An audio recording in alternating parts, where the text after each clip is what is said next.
This week in the Tackle Box, I want to talk to you a little bit about offshore fishing with live bait.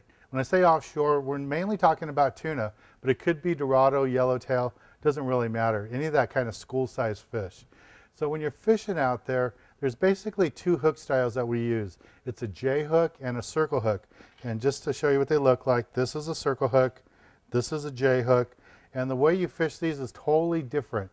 The circle hook, what you want to do is you cast it out, you let the fish run with the bait. It's going to run for a few seconds, 3-4 seconds. You put the reel in gear, you point the rod at the fish, and you start winding. The way circle hook works is the fish will take your bait, eat it, and digest it a little bit, and he's not hooked.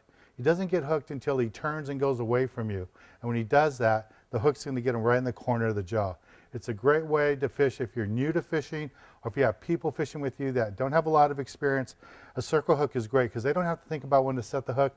They put it in gear and the fish will hook themselves for you. It makes it nice and easy.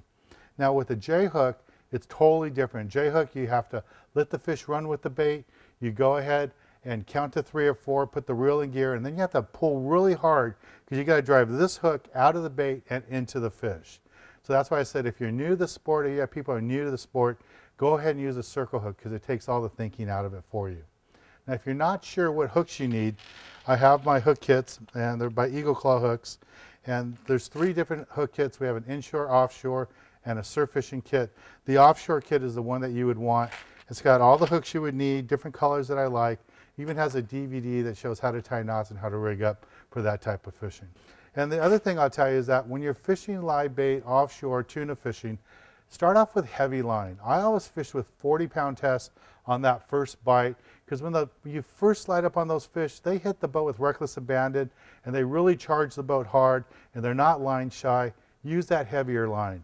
After you've been on the school for a little bit and you caught a fish or two, then you want to drop down to a 25-pound test, and if they get really picky, maybe 20-pound tests. But don't start off with 20 or 25, start off with the 40. You want to fish heavier line, that first stop. And when I say the first stop, I don't mean just like the first stop of the day. I mean, let's say you get some fish in the gray, then you go a couple hours, and then you finally get another bite. As every time you get into that next bite, start off with the 40, start off with the heavy line. And that's, how I do it. Really simple techniques, really easy to do. Don't be afraid of using the heavier line. The fish aren't line shy when you're out there fishing 50, 60, 100 miles offshore fishing these tuna. Well, let's get back on the water and show you more exciting action right here on Sport Fishing.